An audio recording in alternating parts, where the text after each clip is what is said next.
Boa tarde, pessoal. Hoje a gente está recebendo aqui o Eduardo Gomes, que é co-presidente do conselho, sócio da Turim. Eduardo, primeiro queria agradecer por você aceitar o nosso convite, ceder seu tempo aqui para a gente. E primeiro a gente sempre gosta de pedir para o convidado se apresentar, falar um pouco da trajetória, desde a época de faculdade, como foi o interesse pelo mercado financeiro, enfim, falar aí um pouquinho da sua história para o pessoal.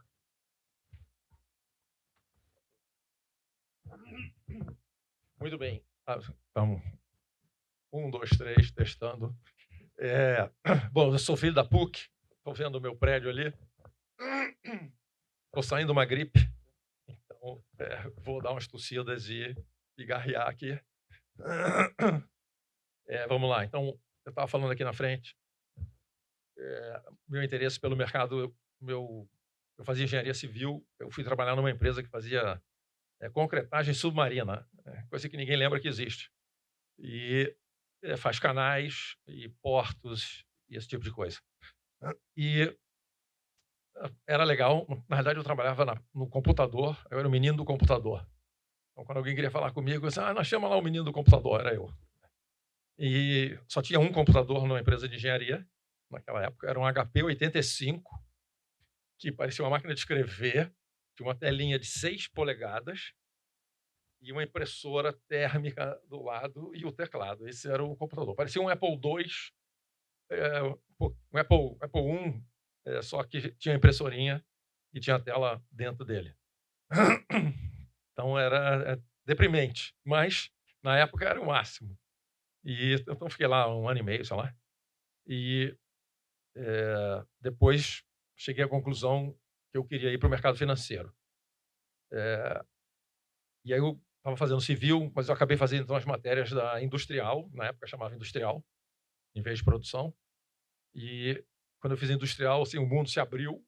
Eu peguei 6 matérias da industrial, o mundo se abriu, eu falei: "Opa, é aqui mesmo". E resolvi fazer MBA, fui fazer fora, aí eu fui para a Universidade de Michigan, nos Estados Unidos, consegui ir direto, eu formei e fui, que na época era possível, hoje em dia quase nenhuma universidade aceita mais, exigem que você tenha 2, 3, 4 anos de experiência. Então foi muito legal, aí eu voltei e eu trabalhei um pouco em informática de novo, mas não dava dinheiro naquela época. E aí eu realmente fui finalmente para o mercado financeiro. Aí trabalhei em bancos, trabalhei no Pactual, que hoje é o BTG Pactual, né? Depois Icatu, depois eu fui para o Modal, aí eu cheguei a ser sócio no Modal, mas eh, pelo que vocês vão ver depois, né, você trabalhar em banco, você está conflitado até certo ponto, né? Então, normalmente o dinheiro que o banco ganha é porque ganhou de alguém, né? Então, o serviço bancário é um serviço, o cara cobra o FII, seja um spread, seja uma cobrança qualquer. E tem a parte do risco, mas quando você empresta, você está emprestando, ganha dinheiro, mas pode ser que perca, porque o cliente pode ser que não pague. Então, tem que saber mensurar bem isso aí. Então, esse conflito natural entre o cliente e o banco era um negócio que me incomodava e eu gostaria, na época, né, estava querendo pular o balcão, como eu chamava, pular o balcão, em vez de eu ficar oferecendo coisas, eu queria eu comprar as coisas. Então, e onde você faz isso é num family office, né? Você se transforma no cliente, né? A gente bota os sapatos do cliente e, a partir desse momento, a gente passa a comprar as coisas e negociar com os bancos e com os fundos e tudo mais. Então, eu acho um trabalho muito mais gratificante você estar sempre defendendo o seu cliente em todas as transações e, ao contrário, nos bancos que você vai enfiar um spread nele, né? Então, é um negócio que, dependendo da personalidade, é bom, dependendo da personalidade, não é. Então, então os caras de mesa, né? Nada a ver com a pergunta aqui, mas os caras de mesa, normalmente, eles são mais sanguinários, vai. E o pessoal do comercial está mais defendendo o cliente, isso olhando dentro dos bancos. E aí, finalmente, em 2003, o o Gustavo Marini, que é o verdadeiro fundador da Turim, ele me chamou e aí negociamos durante alguns meses e finalmente eu fui para a Turim. A Turim era uma empresa microscópica naquela época, tinha 7 funcionários e, quer dizer, somando entre os sócios, tinha 2 sócios e mais 5 funcionários e tinha um cliente importante que tinha sido a origem da companhia, né? Quando o Gustavo ajudou uma família a vender a companhia no banco que ele trabalhava, a família então pediu para ele tocar o dinheiro fruto da venda. E assim ele começou trabalhando à noite, tarde, fim de semana, né? Começou a fazer a gestão dessa família e contratou o primeiro estagiário, que hoje é o nosso CEO, né?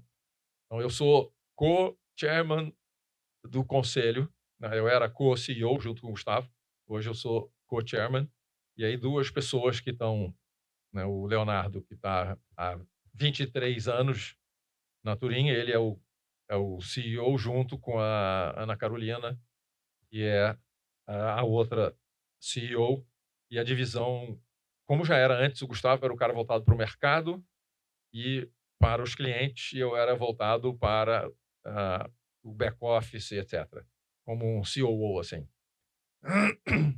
E a gente conseguiu, ao longo desses anos, e garimpando dentro das pessoas, a gente conseguiu encontrar pessoas parecidas, e o Léo, então, hoje é o CEO que cuida principalmente de clientes e mercados. Ele foi CIO, então ele cuidou da mesa antes, mas ele é cara super simpático, etc. Então ele também se dá bem com os clientes. E a Ana Carolina ficou toda com a parte de back-office, tudo que não é a gestão em si e relacionamento com o cliente. Então, essa é um pouco a minha foi assim que eu cheguei aqui. E agora? Não, legal.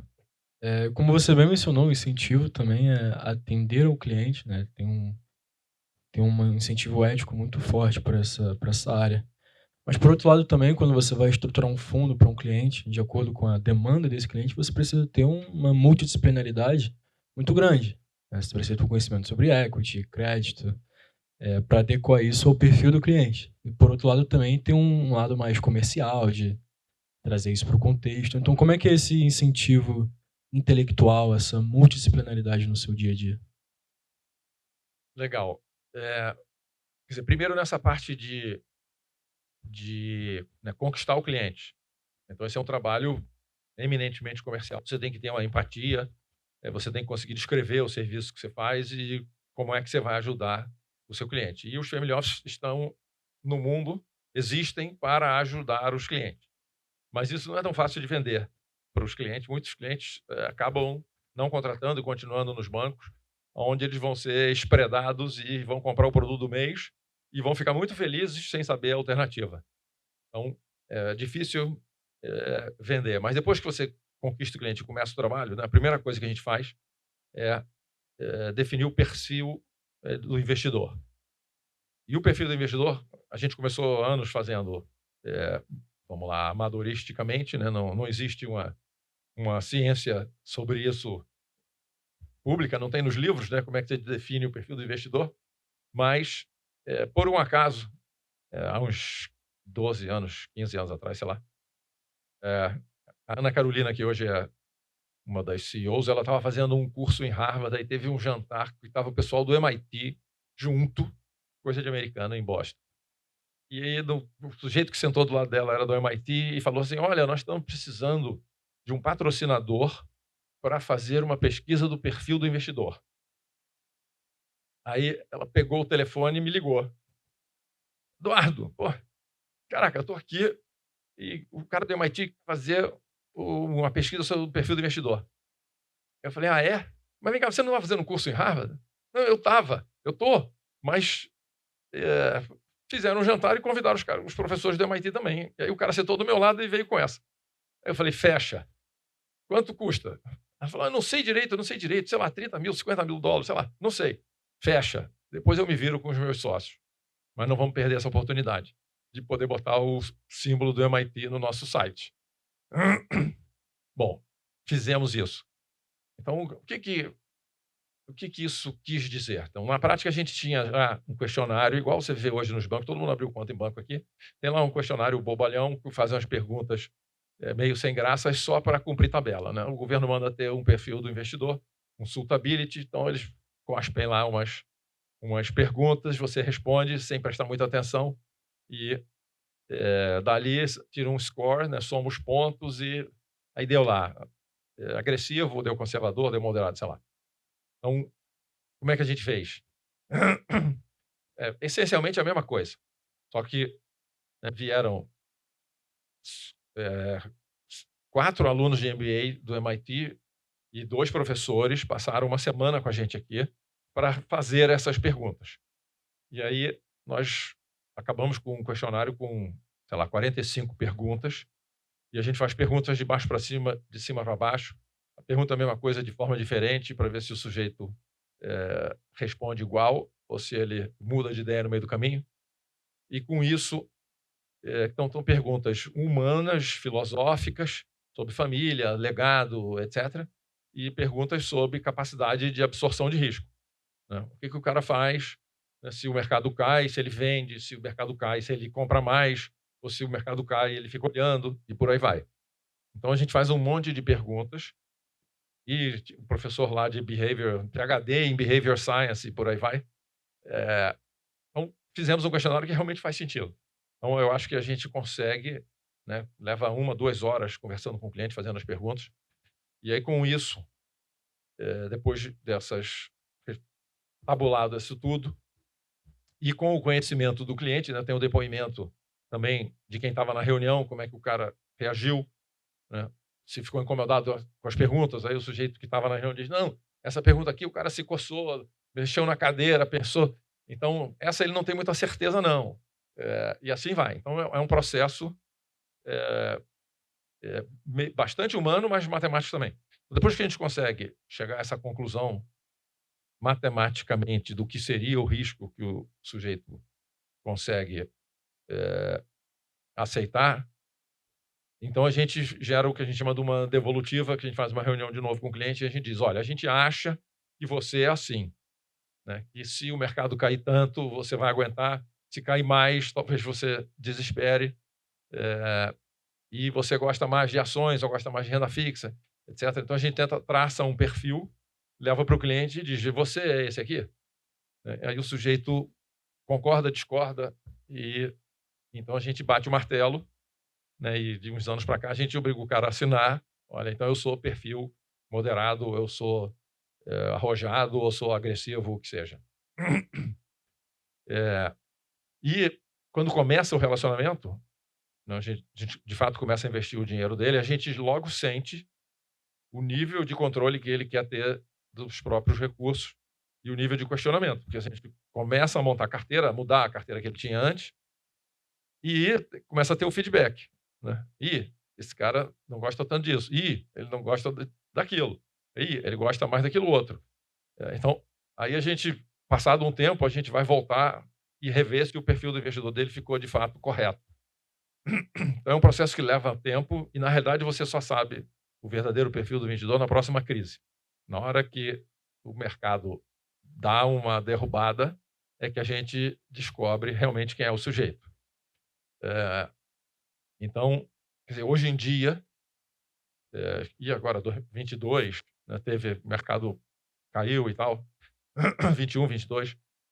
Então, a gente, em 21, 22, estava muito melhor do que lá em 2008, 2009, quando teve a crise lá das dívidas imobiliárias americanas. E teve uma 2015, tem um monte de crise por aí. Então, a gente aprende realmente e sabe julgar se a gente fez bem a definição do perfil do investidor na hora que vem a primeira crise e quantos clientes levantam a mão dizendo que, opa, eu quero mudar. Né, quem sabe brincar pode descer para o play. Se o cara quer pegar o elevador, a gente fez errado e nos enganou também. Tem gente que fala coisas que não necessariamente pensa e chega na hora, muda de ideia. Então, definir o perfil do investidor é uma das coisas mais importantes e a gente vem evoluindo com o tempo. Então, é um processo que não é só o pessoal de risco analisando. Então, depois que a gente define o perfil do investidor, a gente apresenta para ele, olha, com o seu apetite para risco, a gente acha que você, sei lá, um sujeito arrojado que gostaria no Brasil de ter CDI mais 4, sei lá, e lá fora a SOFR, né, antiga, a LIBOR, acabou, virou a SOFR, que é o benchmark, né, o CDI deles lá. E a gente, então, SOFR mais 2, SOFR mais 3, sei lá. E é um negócio assim meio... não é palatável, né? Então, você só vai descobrir mesmo se funcionou quando, né, a roda gira e você vê o comportamento dos clientes. Então, hoje em dia, a gente está fazendo isso bem feito. A gente tem tido poucas revisões de perfil em crises e então isso o pessoal do MIT realmente ajudou a gente organizar e conseguir medir isso direito.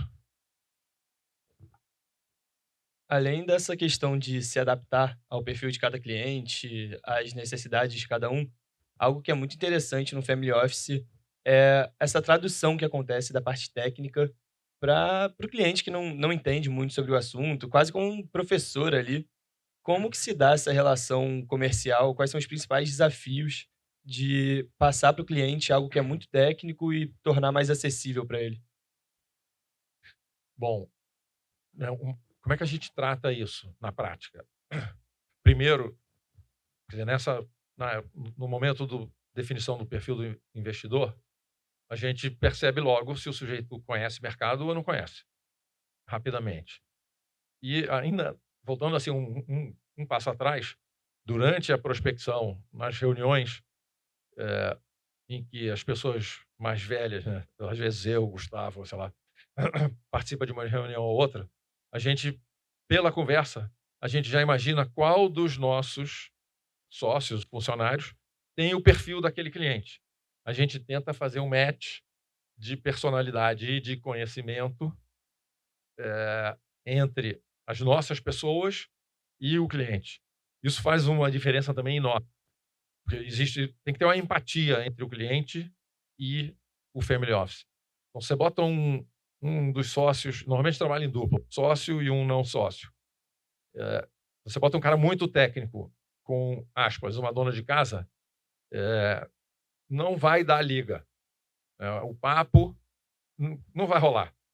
A gente, não vou dizer que a gente tem as donas de casa atendendo o cliente, mas a gente tem até tem que andar devagar, com cuidado, como é que eu vou falar isso aqui? Então, nesse tipo de caso, a gente prefere usar as offices mulheres que vão ter um papo que consegue conectar com os clientes com característica similar e também idade. Então, clientes mais velhos, a gente costuma atender com os sócios e tem sempre alguém mais velho também para ter uma relação. Então, criar uma empatia. Então, isso é muito importante também. E com isso você consegue ir interpretando muito melhor e criar uma relação duradoura, né? Então, o Family Office é um negócio para durar para sempre. A gente brinca que Family Office, para o sujeito que tem muito recurso, é a decisão mais importante que ele vai fazer na vida. E, teoricamente, é para fazer uma vez só. Não é para trocar um Family Office no meio do caminho. Banco você troca, advogado você troca, contador você troca. O Family Office o sujeito não deveria trocar. Se ele errou, é uma lástima, porque ao longo do tempo você vai gerar essa amizade, essa empatia com o cliente e você vai conhecer a família e a estrutura e o patrimônio e conhecer tudo da família do sujeito e você ter que recomeçar isso tudo com outra empresa, com outras pessoas, tem um custo enorme psicológico e até financeiro, né? Você vai ter que refazer, somente investimentos no exterior, que hoje em dia o mundo é muito mais complicado, o compliance é mais complicado. Abrir conta lá fora leva meses, dá um trabalhão. Montar estruturar as empresas, eventualmente estruturar um trust em cima das empresas, pensar na sucessão, os testamentos aqui, lá fora. Então, tudo isso dá um mega trabalho e você conhecer a, essa relação entre o pessoal do comercial e o cliente e o nosso pessoal de wealth planning, o pessoal que faz essa parte das estruturas, depois você conhece tudo, então tudo fica muito fácil. Você toca de ouvido o relacionamento com o cliente depois de alguns anos. Então, é uma arte você colocar a pessoa certa na frente do cliente. Então, o time que vai atender, que às vezes um cliente super técnico chega para uma pessoa que não é tão técnica, mas, por outro lado, conhece um monte de outras coisas, sucessão, estruturas offshore e tal. Aí a gente tenta botar o segundo dela, né? Se entrou por essa pessoa, ele não vai trocar. Mas o segundo a gente vai pegar um jovem, nem vocês, é um dos caras mais técnicos. E vocês são todos diferentes. Uns gostam mais de uma coisa, estão mais interessados em alguma coisa, outros em outras coisas. Então a gente vai procurar o sujeito que parece que vai ter a melhor liga com o cliente. Então é uma arte, não é uma ciência.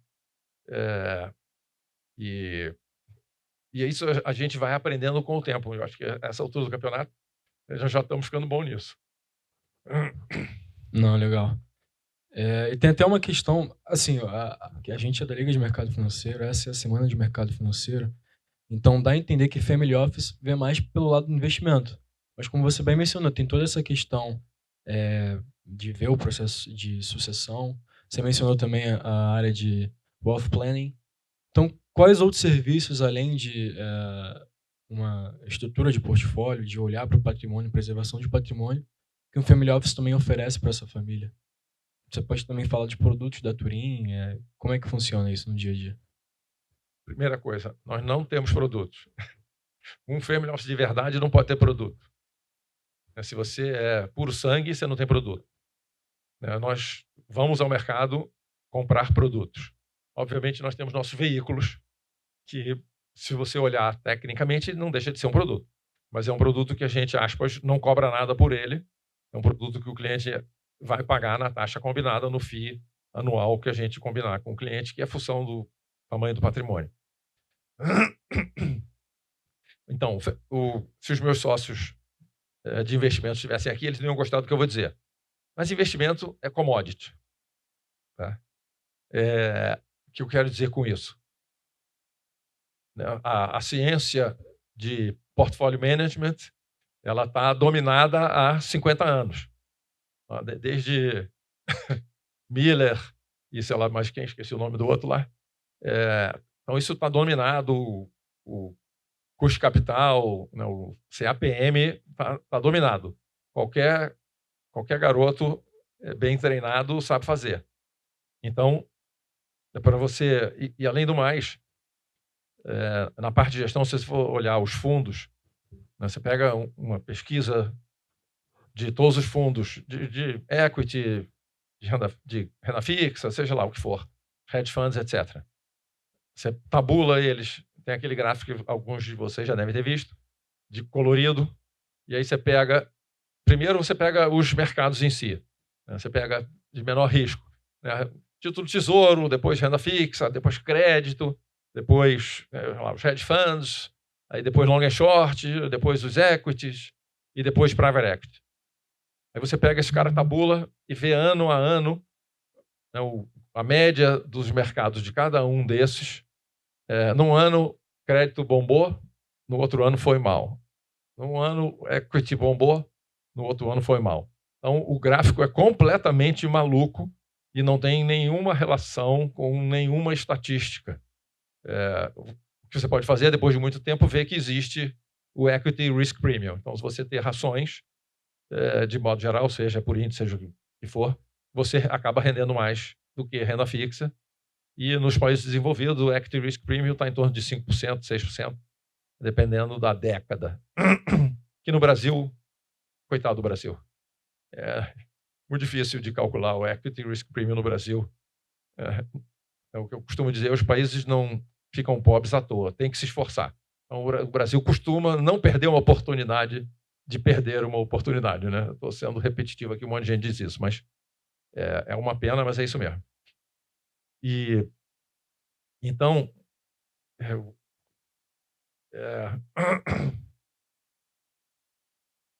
qual era? Me perdi. Bom, aí então eu falei que era uma commodity. Né? E por que é uma commodity? Por causa disso. Porque os mercados oscilam loucamente.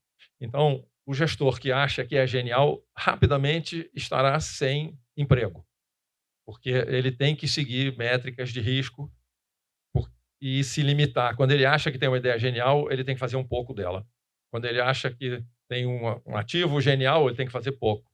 E quando tem um ativo muito ruim, se ele quer ficar short e vender aquele negócio, ele tem que fazer pouco. Então, tudo tem que ser suavizado. E aí eu digo, a gestão é meio commodity. Se você pegar, eu imagino se pegar os family office todos, a parte de gestão vai ser muito parecida. Você bota uma dúzia de caras bem formados, escolhendo fundos, ações, papéis de renda fixa, etc., com experiência. Se analisar em 10 anos, provavelmente vai dar igual. Ainda bem que meus sócios não estão aqui. Agora, então entendendo isso, então a Turin, por acaso eu estou fazendo um marketing aqui, entendendo isso, a Turin resolveu se diferenciar como? Oferecendo serviço de verdade. Né? Então, a gente foi criando lentamente um departamento que hoje é bem grande, em que a gente cuida das famílias e do patrimônio das famílias e das estruturas onde está o dinheiro das famílias. E aqui no Brasil também as leis mudam toda hora. Né? A gente vai chegar nisso depois. Então, o mundo é cada vez mais complexo, os clientes cada vez têm que se preocupar mais e cada vez tem mais mercados para serem investidos. E você tem que estar preparado para isso com as estruturas eficientes, fiscalmente. Não pagar imposto à toa é burrice. Você tem que pagar o imposto correto. E você tem que estar com as estruturas que sustentem a mudança da legislação ao longo do tempo.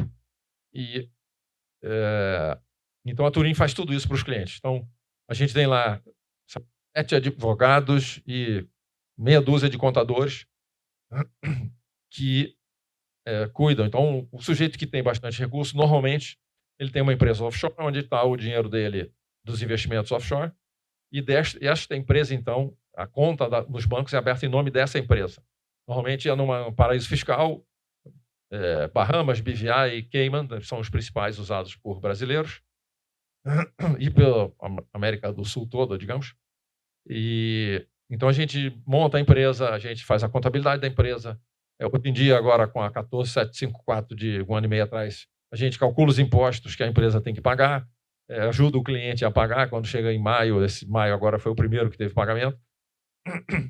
E então a gente faz isso tudo. E isso tem que estar espelhado no imposto de renda do cliente. Então os nossos contadores reúnem com os contadores dos clientes que estão fazendo o imposto de renda dele e que vão ter que incluir a empresa offshore no imposto de renda e no censo do Banco Central. Então tem 2 relatórios que têm que ser preenchidos, imposto de renda e Banco Central. E que não pedem as mesmas informações e às vezes as informações são conflitantes, porque afinal é o Brasil, né? Então pergunta uma coisa de um jeito, outro pergunta do outro, o número não é o mesmo, é outro. E aí os contadores normais não entendem. E aí a gente tem que ensinar como é que faz. Então a parte de sucessão, testamentos, né? Vocês são jovens, nunca pensaram nisso. Mas o cara fica mais velho e com patrimônio começa a pensar, como é que eu vou deixar o dinheiro para minha família?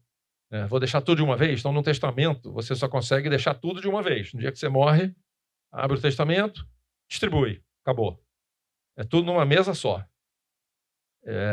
Lá fora existe o trust, e existem as fundações, mas vamos falar só de trust, porque a fundação é parecido, é só mais complicado. Em que o sujeito pode escrever o que ele quer que aconteça após a morte dele e que sobreviva à morte dele. Então ele pode resolver não deixar o dinheiro dele para ser dividido entre os filhos no dia que ele morre. Ele pode dizer, não, meus filhos só vão ter direito à renda para sempre. E aí os filhos só vão ter direito à renda. E tem gente que diz, não, quando meu filho chegar aos 40, a gente libera 20%, ou 50%, o número que for. E você pode escrever coisas mais estranhas. Não quero que o meu irmão tenha poderes, né? Se eu morrer, sei lá, o sujeito é viúvo, aí ele tem um tio, um irmão, aí se eu morrer, eu não quero que o meu irmão cuide do dinheiro dos meus filhos, apesar de ser o único parente, etc. Então, no trust, é igual o jogo do bicho, vale o escrito. Está escrito, está valendo. E aí você tem um trustee, você contrata um trustee, que é um sujeito que nos países desenvolvidos todos e nessas ilhas, ele tem que ser licenciado, tipo o CVM aqui, tem que tirar um certificado para ser trustee.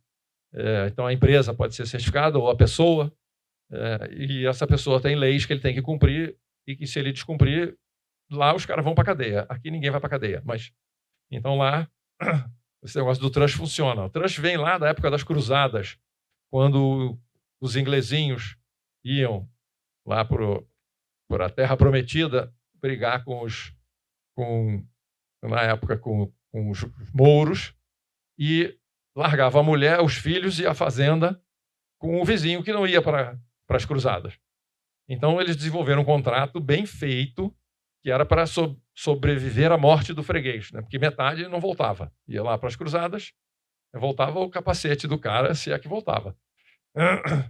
Então, isso tem, sei lá, 600, 700 anos que funciona. Então, são contratos que são respeitados no mundo inteiro, que tem a common law, que é a legislação de origem inglesa, que é baseada em jurisprudência, as coisas que funcionam e as coisas que não funcionam. Então, a gente monta trust para os nossos clientes, desmonta, a gente muda a empresa de lugar, a empresa offshore dele, de uma ilha para outra, a gente faz cisão de empresa, a gente faz o diabo, né? Então, a gente faz o que precisa ser feito. E a gente não simplesmente diz, você quer fazer isso? Então liga para esse advogado aqui, fala com ele, é muito meu amigo, vai te tratar bem. Não. A gente vai sentar em todas as reuniões, vai ter nossos advogados e contadores verificando tudo, e aí eu volto à história da commodity. Isso ninguém faz, por acaso a Turim gosta de fazer. Essa é a nossa diferenciação. Então, a gente não é o mais barato, os nossos concorrentes são todos mais baratos, eu acho, mas a gente oferece esses serviços todos, que, dei só um resumo aqui, que os outros não fazem. E aí, quando a gente acaba de rever o imposto de renda do sujeito e vai entregar, a gente recebe vários e-mails dos clientes e, às vezes, dos próprios contadores dizendo, eu não sei como a gente teria feito isso sem vocês. Então, porque a gente fala com todo o mercado de contadores e advogados, então a gente realmente interpreta as leis malucas do Brasil rápido, e aí consegue dar a recomendação. O cliente quer a recomendação. O que eu faço? A gente diz o que ele deve fazer. Então, tem muita gente que não dá opinião. Desde o início, eu gostava de dar opinião. Então, quando a gente era pequenininho, era eu que dava opinião. Agora que tem um monte de advogados e contadores, a gente continua dando opinião. Às vezes, quando a gente contrata um advogado novo, ele diz, mas a gente vai dizer isso? A gente vai. Eu quero a sua opinião e você vai dar essa opinião para o cliente. Mas tem opções. Eu quero que você dê a melhor, porque o nosso cliente não quer saber quais as opções. Ele quer saber o que ele tem que fazer. E a gente bota na mesa e corre o risco de estar errado. Graças a Deus, a gente não tem errado muito, não. Então, essa é a diferenciação e que é um serviço fundamental. Senão, o cliente ele tem que ficar indo em advogados e contadores, etc. E, mesmo assim, ele vai estar fazendo besteira e pagando mais imposto e montando estruturas que não são eficientes. Então, esse é o nosso secret sauce. Bom, você passou um pouco pela questão de sucessão, comentou sobre testamento, e eu tenho uma dúvida justamente sobre isso, que é querer entender melhor um pouco quais são os principais desafios quando em uma sucessão com um ou mais herdeiros tem uma mudança forte de perfil, de valores, de estratégia, até 2, 3 herdeiros que têm perfis diferentes. Como que vocês lidam com isso? A gente dá muita sorte para os nossos clientes, eles morrem pouco. Então, mas já morreram alguns. O maior desafio do Family Office qual é? É exatamente o momento da sucessão de um cliente. Porque a gente tinha toda uma estratégia montada de escolher as pessoas que iam estar atendendo o cliente que gerasse empatia. No momento que o cliente não é mais aquele, essa empatia pode ter evaporado. Então, quer dizer, a gente também já pensando nisso, e isso está em todos os livros sobre Family Office, que esse é o maior desafio dos Family Office. Então, sabendo disso desde que a gente era pequenininho, logo que a gente começou a crescer um pouquinho, e já tínhamos a minha geração, né, eu estou com 65, Gustavo tem 66.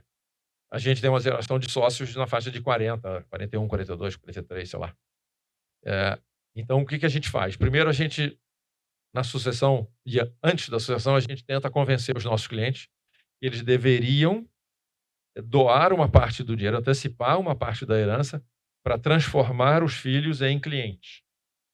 Então, quer dizer, na medida em que a gente transforma os filhos em clientes, o que a gente faz? Então, os velhos não atendem esses filhos, a gente bota a nossa nova geração atendendo eles para tentar gerar essa empatia, que é o negócio mais importante, né? Gerar essa confiança. Então, isso, quer dizer, no nosso caso, está pensado, está executado, e a gente tenta executar, mas mesmo assim, a gente vê que é um desafio, né? A gente tem clientes que são atendidos pela nossa segunda geração, a segunda geração do cliente é atendida pela nossa segunda geração, e a gente vê que a empatia não é igual. A gente sabe que quando o cliente não tiver mais, a gente vai perder alguns dos filhos ali. Alguns deles não vão ficar. E isso é um pesadelo, mas a gente trabalha todo dia para tentar conquistar os filhos, porque você perde, né, o custo de aquisição de cliente é muito alto. Então, o trabalho que dá para você botar um cliente para dentro é enorme. Você depois perder, que ele morreu e os filhos vão embora, é um negócio, é um prejuízo enorme. Então, a gente pensa muito nisso e, de novo, aquela arte de encaixar, a gente tenta encaixar com os filhos dos clientes para que esse desafio não sinistre, né? E que dê certo e a gente consiga continuar. Então, a gente já teve várias perdas de clientes e, de modo geral, a gente conseguiu manter os filhos, acho que quase todos. Um ou outro não ficou, mas sempre ficou alguns dos filhos, 1, 2, e que já é muito bom. Então, vocês têm irmãos, né? Nada mais diferente do que 2 irmãos. Então, eu tenho 2 filhos e, se eu pudesse botar numa panela, misturar os 2, era muito melhor. Eu tirava 2 iguaizinhos, bons em aspas, bons em tudo. Não, mas tem um é bom numa coisa, o outro é bom na outra, um gosta do negócio, o outro gosta da outra. Se eu pudesse misturar os 2 filhos, seria muito legal. Mas os clientes são igual. Cada filho é de um jeito e isso é um problema e a gente se debate e tenta se antecipar a esse tipo de coisa. E a gente também tenta orientar os próprios patriarcas e matriarcas em como fazer a sucessão. Então, tem um filho que está na cara que vai torrar a grana toda. E tem outro que não, vai investir tudo. Então, a gente tenta sutilmente passar isso para os clientes. Mas não é todo cliente que aceita esse tipo de palpite, não. Tem aquela famosa frase atribuída ao Roberto Marinho, né? Se um dia eu vier a faltar. Então, tem muito cliente que está nessa linha, que não quer falar de sucessão e tal. A partir dos 80, o pessoal relaxa e começa a falar. Mas tem um monte de clientes, você toca no assunto ali nas 60, 70, eles desconversam, não querem falar no assunto, não querem pensar. Mas muitos, graças a Deus, pensam e planejam e a gente consegue ajudar e fazer testamentos, trust, etc. Fazendo um paralelo, você não me perguntou, mas eu vou incluir. Quer dizer, a gente faz parte de uma associação de family office global. Tem 5 family office no mundo. Estados Unidos, Alemanha, México, Austrália e Brasil. Tinha mais 2 que foram comprados, né? Então, a Turim não vai ser vendida. Nesse grupo, nós éramos 7, tinha um em Londres, que foi comprado, saiu do grupo. E tinha um no Canadá, foi comprado, saiu do grupo. Se o cara vira banco, comprado por um banco, tchau, amigo. E aí você olhando a parte de sucessão dos gringos, principalmente common law, de origem inglesa, americana, etc., australiana e por aí vai. Embora os alemães também são preocupados com sucessão. Então você vê que no Brasil você não vê, né, muito menos. No Brasil, o sujeito com muito dinheiro, normalmente ele ainda está ganhando o dinheiro e, portanto, ele não está preocupado tanto com a segunda geração dele. Então, o tempo despendido entre os patriarcas e matriarcas no Brasil, com bastante recurso, com relação aos seus herdeiros, é pequeno e pouco eficiente. Aí a gente vê com os nossos parceiros do grupo, né, o tempo dedicado pelos patriarcas, matriarcas, e etc., e consultores, caramba, os caras investem uma grana e um tempo danado para desenvolver os herdeiros da família, e filantropia, e ESG, e por aí vai, né, que vamos falar de ESG depois.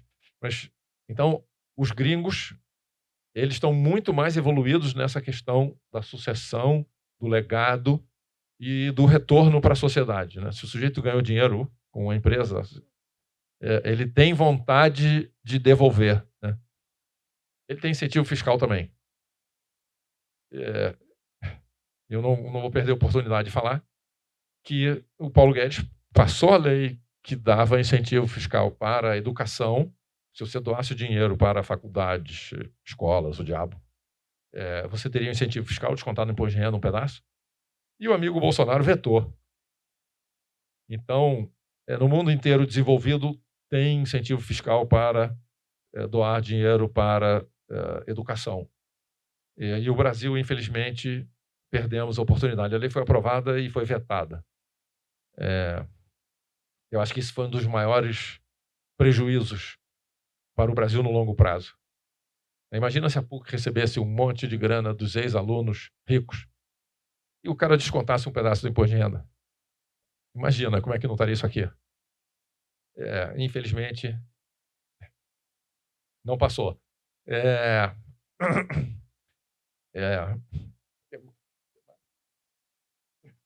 Eu até vou pegar um outro gancho aqui. Ainda falando sobre esse caso de sucessão, né? Alguns convidados que passaram por aqui citaram algumas peculiaridades da nossa geração. Nesse sentido, você tem observado alguma mudança de perfil dos novos herdeiros? Você vê uma geração que é mais ansiosa, teimosa, ou que aceita mais risco? O que você percebe de mudança entre as gerações? Não dá para dizer... Quer dizer, eu não sou velho o suficiente para ter uma opinião. Pode ser que eu tenha mais na frente, mas...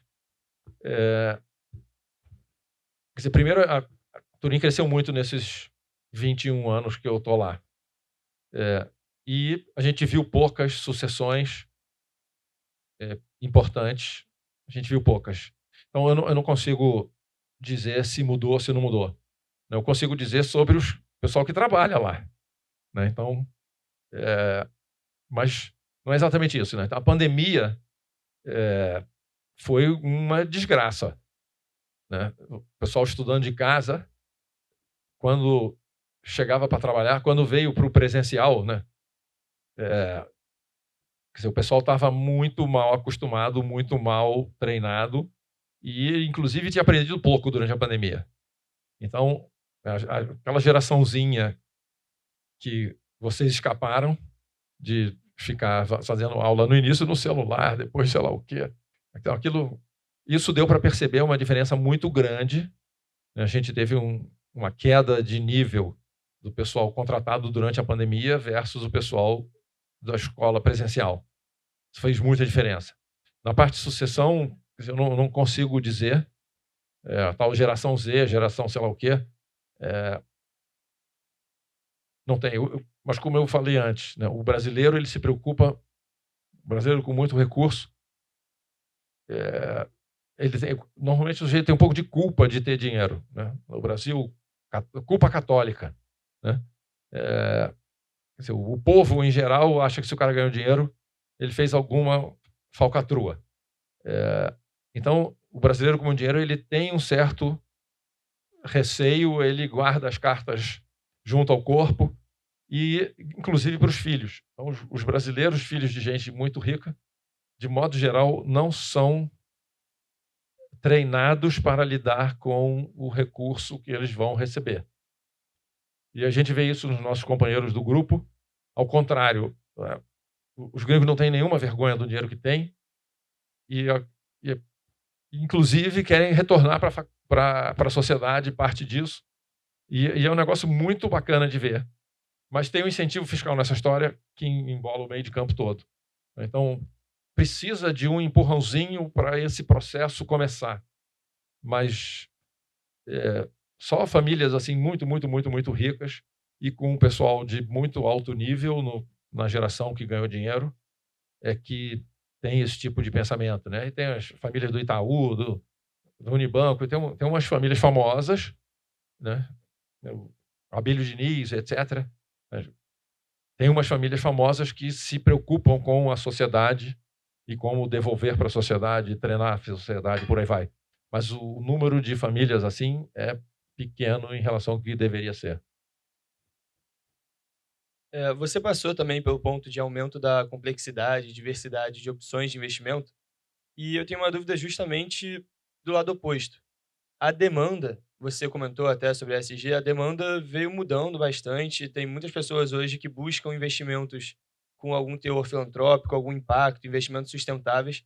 Eu queria saber como vocês estão lidando com isso e se vocês já conseguem observar algum alinhamento entre o rendimento e essa questão de propósito.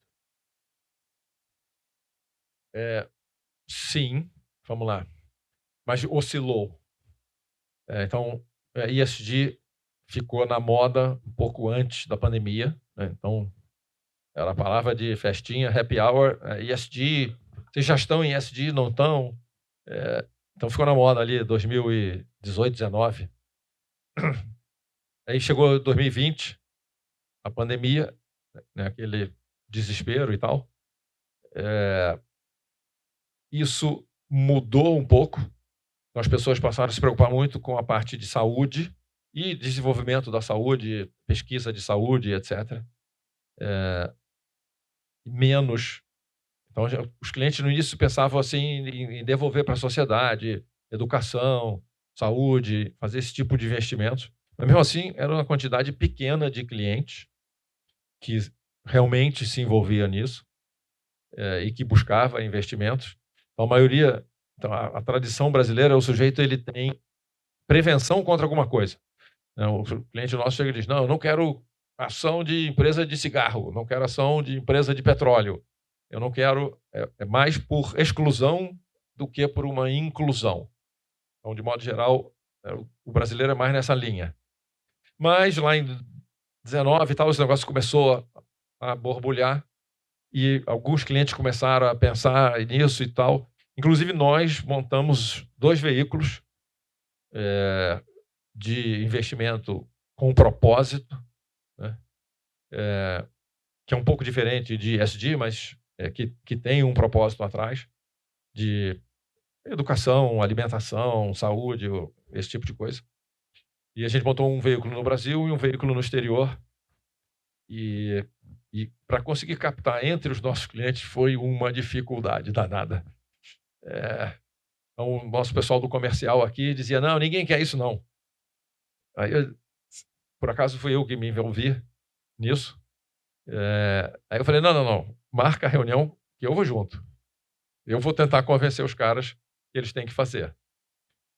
E aí eu acabei conseguindo, mas os veículos ficaram pequenos. E veio 2022, né, porque acabou a pandemia, as vacinas estavam todas aí e tal, e o interesse foi diminuindo. Então, ESG, hoje, quase nenhum dos clientes mais fala no assunto. E lá fora, a mesma coisa. Então, de novo, falando dos nossos parceiros, nos nossos parceiros lá em 2018, 2019, eles tinham um monte de clientes falando no assunto, mas botando pouco dinheiro, igual aqui no Brasil. A não ser eles têm as famílias muito grandes, e as famílias muito grandes todas faziam muita coisa, mas o grosso dos clientes falava no assunto, mas não põe dinheiro. E aí, em 2022, né, os techs caíram, não sei mais o que, foi quase uma crise. E ESG foi collateral damage disso. O pessoal parou de falar.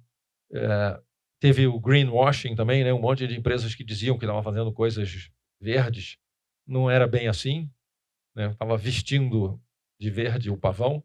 E aí esse negócio diminuiu bastante e a gente também tirou o nosso foco. A gente ainda não fez novos. Temos um veículo no exterior e outro aqui.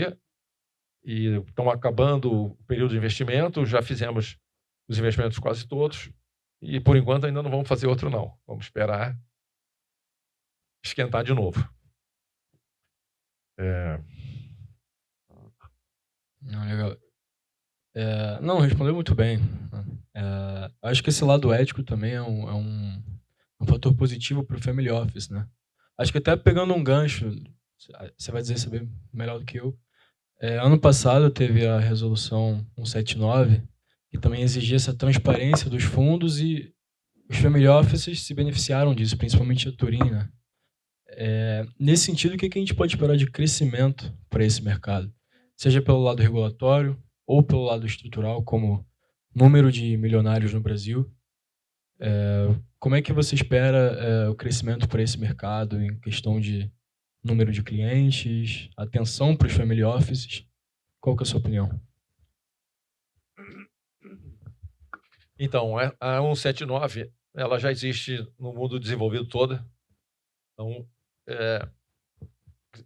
ela até é um pouco diferente, né? Em alguns países você pode optar por um esquema de FII, né? De uma taxa sobre patrimônio fixa, ou você pode optar por você pagar um X por ano e o sujeito não te cobra mais nada.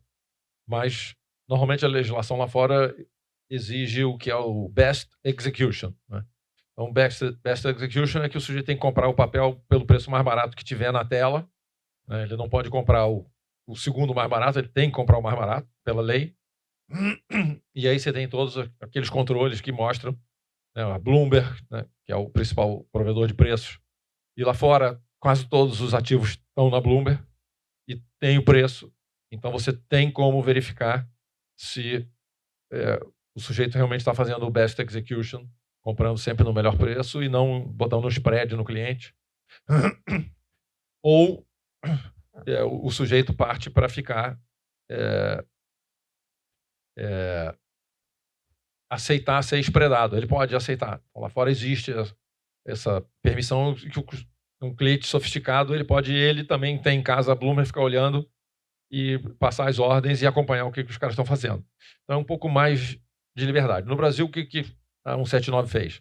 Ela obrigou que os agentes do mercado divulguem para seus clientes, primeiro, se eles têm conflito de interesses, no sentido, eu estou emitindo uma debenture, faço parte do grupo emissor,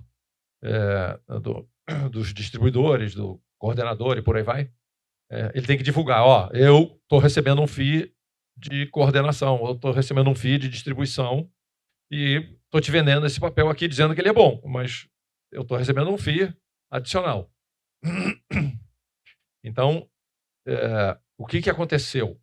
Então, ele tem que divulgar o conflito de interesse, tem que dizer quanto é o FII que ele está recebendo, e ele ainda tem que fazer um relatório periódico dizendo quanto que ele cobrou do cliente de FIIs. Então, nós lá também, a gente faz semestralmente, no nosso relatório de cobrança, a gente cobra semestralmente os clientes, de modo geral. E aí tem uma página lá, que é a página que a gente mostra quanto que a gente cobrou. Como a gente não tem spread, nem rebate, nem nada, tudo isso é revertido de volta para o cliente. O nosso relatório tem uma linha só. Eu te cobrei tanto, que é o nosso FII combinado sobre os ativos sob gestão. Mas os agentes autônomos antigos, né? Os agentes autônomos, de autônomos não tinham nada. Eles eram só agentes de alguém. E esse alguém estava espredando os clientes. Então o sujeito estava ligado a um banco, um BTG, uma XP, ou seja lá quem for. Então eles estavam vinculados a essas instituições e seguiam as políticas dessas instituições e cobravam dos clientes conforme as instituições tinham definido. Tranquilo. Agora, com essa norma, os agentes autônomos, agora que a nova regra virou os assessores de investimento, os assessores de investimento agora têm a obrigação de divulgar esses relatórios. Então, a maioria das empresas antigas de agência autônomo, eles criaram uma empresa de consultoria, em que eles vão dar consultoria e vão cobrar um FII, e não será mais um spread, não vai ter mais um sobrepreço em tudo que ele vende para os clientes. E ele vai combinar esse FII com o cliente e ele vai divulgar esse FII para o cliente. Porque pouca gente... Ainda tem um monte de cliente que está sendo... aceita ser spreadado, etc., e comprar os fundos com taxa de emissão de cota e por aí vai. Mas esse mercado, eu acho que ele vai diminuir, vai desaparecer, e isso deu uma boa visibilidade, né, para os family office, como você falou. Então, o family office sempre foi um fee-based, né, um family office de verdade, né? Tinha alguns que cobravam comissões, aceitavam rebate lá atrás, mas, sei lá, de 10 anos para cá, acho que os family office todos, nenhum mais aceitou rebate. Nós fomos talvez o primeiro que não aceitava rebate, nunca aceitamos rebate. Desde o primeiro dia, nunca aceitamos rebate, porque a gente achava que essa era uma linha mestra, né? Você tem que estar do mesmo lado do cliente. Eu não posso spreadar o meu cliente, eu não posso cobrar uma taxa de distribuição de nada. Então, a gente faz todos os esforços possíveis para devolver todas as taxas para os clientes. Se a gente não consegue, já aconteceu algumas vezes, a gente avisa o cliente, isso até antes da legislação. Não, eu só posso comprar isso nesse banco porque a debênture foi emitida pelo outro que fez acordo com esse, e esse cara tem uma taxa de distribuição. Então, a gente renunciava à taxa de distribuição se eles não pudessem repassar para o cliente. E lá atrás isso aconteceu algumas vezes. A gente renunciou à taxa. Então, essa visibilidade de quanto que o cliente está pagando e qual é o conflito que o cliente tem com o seu assessor sentado ali na mesa com ele, oferecendo o produto, está levando à conscientização de que isso é um mercado desviado, em que você tem aqueles COIs, né, aqueles papéis.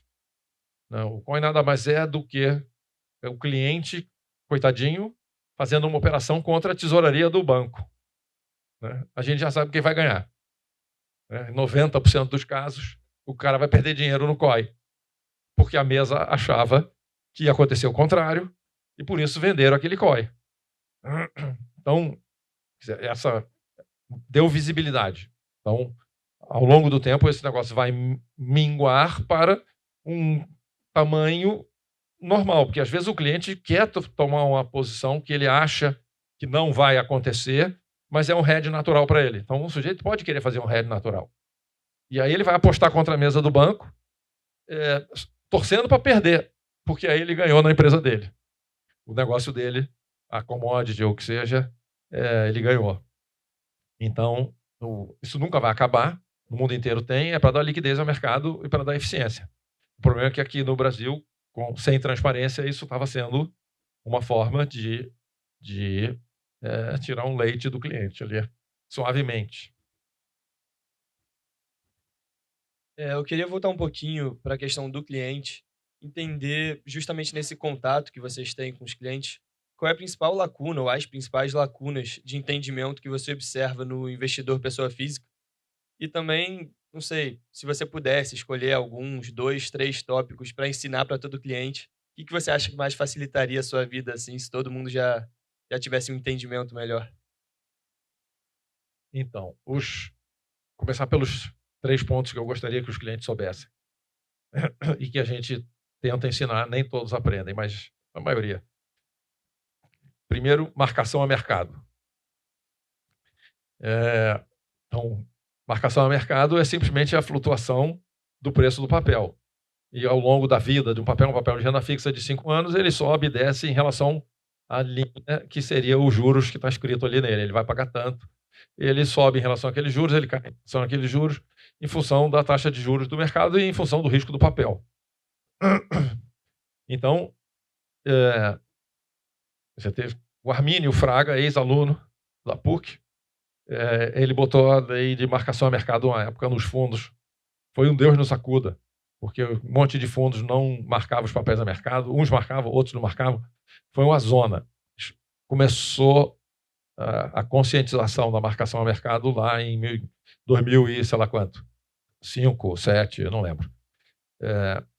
Então, esse problema continua até hoje, porque as fundações, os fundos de pensão estatais principalmente, eles compram papel longo que cumpre a meta atuarial e aí pedem ao banco para não marcar. E a legislação até permite, no caso dos fundos de pensão, eles podem fazer isso mesmo, porque o passivo deles está definido e se você compra um papel que, de fato, levado a vencimento, se o papel for pago, vai cumprir a obrigação atuarial. Então, contabilmente, isso é permitido. Mas, na época, e até hoje não tem confusão sobre isso, primeiro, a maioria das pessoas não entende. É muito difícil explicar isso. Então, é uma das grandes dificuldades que a gente tem em explicar aos clientes que olham o extrato dele, marcado a mercado. Porra, esse mês foi ruim. Aí a gente diz, não, esse mês o juro subiu, mas fica tranquilo, daqui a um ano ele vai baixar de novo. E aí o seu papel vai voltar. Fica tranquilo, senta que o leão é manso. Né? Então, isso é uma dificuldade que a gente tem de explicar para o cliente. A gente faz gráfico no quadro branco lá para mostrar como é que é e tal, e aí os clientes ficam olhando com a cara assim desconfiada. Então, essa é uma das coisas mais complexas. Outra coisa, eu até tinha anotado as 3 coisas para não esquecer. Eu vi a pergunta. Outra coisa é prêmio de liquidez. Né? Então, private equity.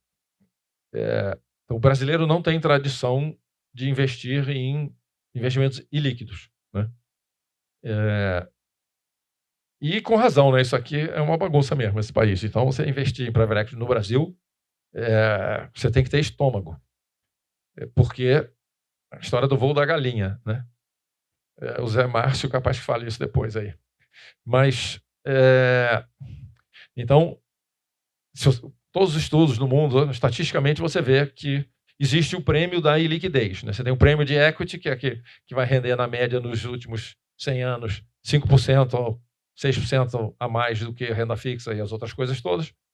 E você tem o prêmio de liquidez, que se você der ao gestor lá, que está com a mão na chapa quente das empresas, ajudando as empresas a crescer, desenvolver, etc. Se você der a ele a segurança de que você não vai pedir o dinheiro de volta no meio do caminho, ele vai ter um raciocínio de mais longo prazo e isso vai gerar mais retorno, a empresa vai dar mais lucro e mais dividendo e os investidores dele vão ganhar mais dinheiro. Então, todas as estatísticas mostram isso, já tem 100 anos de private equity nos Estados Unidos, até mais.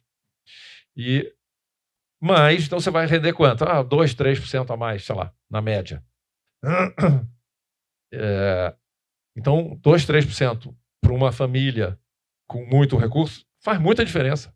Você bota 2, 3% em 20 anos, porra, você dobrou o capital. Você mais que dobrou. Você bota em 50 anos, caramba, é exponencial. Né? É o milagre da exponenciação. Mas o sujeito tem que ter, primeiro, muito recurso, tem que poder tem que desapegar de uma parcela do próprio dinheiro para deixar em investimentos ilíquidos. E aí, por acaso, a gente gosta de investimentos ilíquidos nos países desenvolvidos. Infelizmente, no Brasil, a gente não gosta muito, não. Mas a gente até faz. Mas isso aqui é muito, muito complicado. O Brasil não é para amadores. Né? Então, essa é uma das coisas que a gente também tem dificuldade de explicar para os clientes. E quando a gente explica, o que acontece? Aí acontece outro problema. Quando o cara finalmente entende, tá legal. Então eu quero fazer assim. Então bota 10% da minha carteira nisso. Eu, calma. Não dá para você montar uma carteira de private equity do dia para a noite. Você quer chegar em 10%? Então nós vamos fazer 1% ao ano nos próximos 10 anos. Aí o cara, mas como? Pô, vai levar tanto tempo assim para montar minha carteira de private equity? Vai levar. Não tem outro jeito. Você não consegue comprar os fundos que já foram vendidos no ano passado, há 2 anos atrás, 3 anos. Não estão à venda, já estão feitos. As empresas já foram compradas, já estão operando. Vai levar 10 anos. Mas, por sorte, a Turin já tem 23 anos. Então, no caso de private equity, a gente começou mais forte em 2012. Então, tem 13 anos que a gente faz. A gente fez um esforço concentrado em convencimento dos clientes e educação dos clientes na parte de private equity. Foi em 2015 e 2016. Então, hoje a gente já tem uns 20% na parte offshore. A gente já tem 20% da carteira dos clientes em private equity, espalhado em um monte de fundos e alguns single deals, algumas empresas isoladas, mas poucas. O grosso é fundo. E vai muito bem, obrigado. Mas é sempre um estresse. Quando o cara entende, ele quer fazer tudo de uma vez. Aí, não é assim, peraí. E a terceira coisa. Com o microfone na mão, tudo fica mais difícil. Reversão para a média. Né? Eu falei no início aqueles gráficos coloridos que a ação foi melhor esse ano, foi a pior no outro, aí foi médio num ano, aí foi... Então, reversão para a média. Então, essa frase é muito importante para vocês todos. O cara que bombou no ano passado provavelmente vai mal no ano que vem. E o mercado que bombou no ano passado provavelmente não vai bombar esse ano, provavelmente vai mal. Às vezes repete. Mas é muito raro, né? São muito poucos, se você analisar a indústria de fundos, onde estão as melhores cabeças, as melhores remunerações no mundo todo, e principalmente nos mercados desenvolvidos. Vamos lá, vamos separar Brasil e mercados desenvolvidos. Mercados desenvolvidos, toda a informação pública é disponível, de verdade. Então, ninguém consegue esconder nada de ninguém. E tem regras de como é que as empresas divulgam resultados, o horário que elas divulgam, como que elas divulgam, e o que pode e o que não pode falar. E eles respeitam, porque senão vai para a cadeia. Né? Aí você já sabe. Que no Brasil ninguém vai para a cadeia. Então, nos mercados desenvolvidos, quer dizer, aquele cara genial que vai ganhar sempre não existe. Tem equipes que ganham um pouquinho mais que a média, muitas vezes. Então, na busca de fundos, acho que vai ter uma pergunta de fundos também, né? Não, acho que a gente pulou, não lembro. Então, nos mercados desenvolvidos é cada vez mais difícil você ganhar dinheiro mais que a média. E então, quer dizer, a gente mostra, né, os extratos para os clientes, falando de o que gostaria de ensinar. Aí o cara vê um fundo aqui, porra, esse fundo ganhou 20% no ano, sei lá. Porra, vamos aumentar. Não, o cara ganhou 20% esse ano porque ele tinha uma tese de investimento e a tese amadureceu, frutificou. Agora ele tem que encontrar outra. Não necessariamente ele vai encontrar uma tese igual a essa no ano que vem. Pode ser que ele não tenha tese nenhuma no ano que vem. Ele está sem ideia nenhuma. Está com cabeça de vento. A gente não sabe. Então a gente fica feliz que o cara ganhou dinheiro e que nos anos anteriores, obviamente, se a gente investiu é porque o cara também ganhou dinheiro em outros anos e ele ganhou mais que a média e explicou como foi que ele ganhou. Faz parte de uma outra coisa que vocês mostraram aí, perguntaram aí. Então, a reversão para a média. Você não põe dinheiro no fundo que ganhou dinheiro ano passado. Você analisa para ver se tem chance do cara repetir. É bem diferente. E o mercado é a mesma coisa. Se o ouro subiu nesse ano, não quer dizer que ele vai subir no ano que vem. Se o petróleo subiu, não quer dizer que ele vai subir no ano que vem. É mais provável, estatisticamente, que volte. Então, a reversão para a média é muito importante. Você tem que ter medo da reversão para a média. Porque o instinto do ser humano é apostar no cara que está ganhando. E, provavelmente, estatisticamente, o cara que está ganhando vai perder no ano que vem. Não, é legal. E, bem como você falou, né, sobre a questão de você incluir um fundo de investimento no portfólio do seu cliente. Então, como é que funciona essa análise? Se você tende a olhar mais como é que é o retorno no longo prazo, você também olha, faz um estudo ali do time dessas gestoras. O que vocês olham quando vocês incluem um fundo de investimento no portfólio do seu cliente? Então, a parte de fundos é a parte mais difícil, no sentido que você tem menos firmeza de opinião. Porque, obviamente, você olha o passado, mas o passado não não prediz o futuro. Então, quer dizer, o que primeiro, a gente gosta de olhar olho no olho, então a gente visita todos os gestores onde for no mundo para conhecer os gestores, conversar com eles, entender como foi que eles ganharam dinheiro, qual foi o raciocínio que levou a eles a ter a tese que acabou dando dinheiro, vamos chamar assim, porque senão a gente não estava nem visitando eles. E se tudo faz sentido, então o cara tem uma performance passada, então ele já ganhou dinheiro ou no fundo atual que ele está, no fundo ganhou dinheiro, né? Ou ele veio de um fundo antes, que era um fundo muito bom, e ele tinha um book lá de investimentos, ele era responsável por uma área, abriu a empresa junto com sei lá quantos sócios e tal.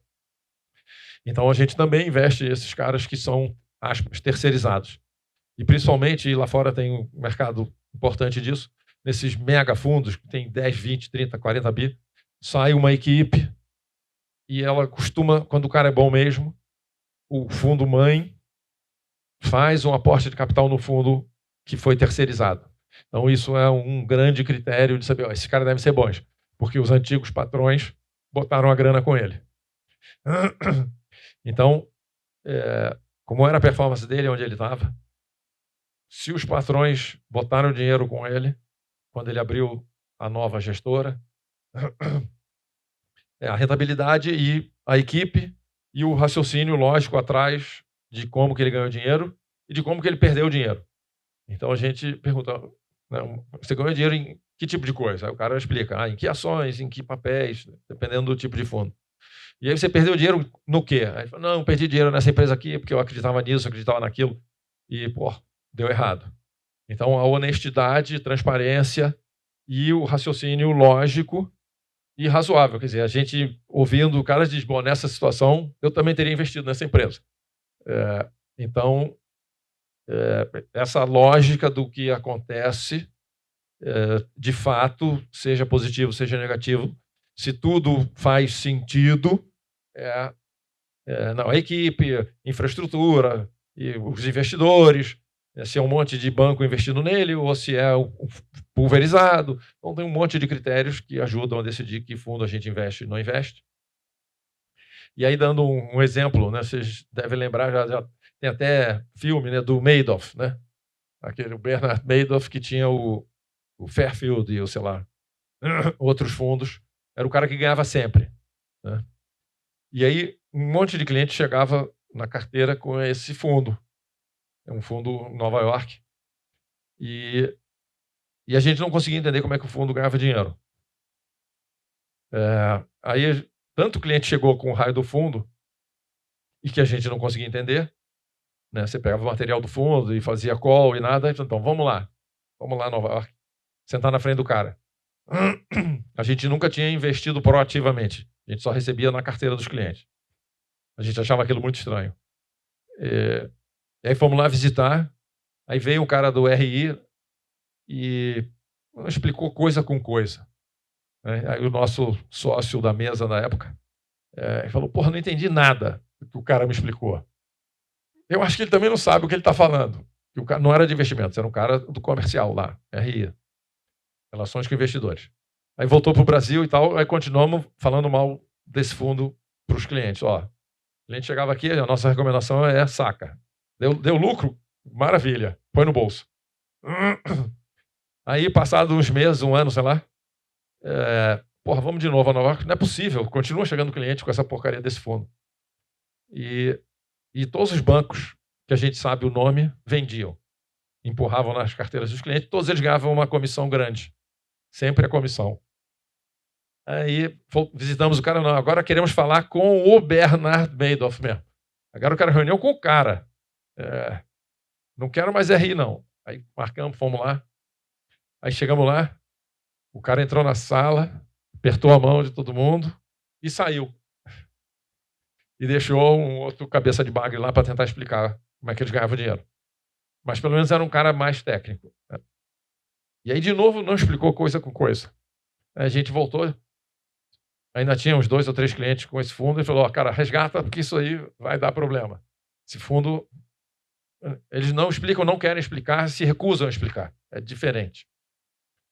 E deu no que deu, né? Explodiu em 2008 e todo mundo que tinha o dinheiro lá perdeu quase tudo, sobrou 10%, sei lá.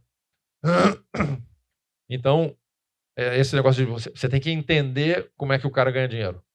Se você não entende como o cara ganha dinheiro, não ponha seu dinheiro. Simples. Então, fundo é um negócio complicado.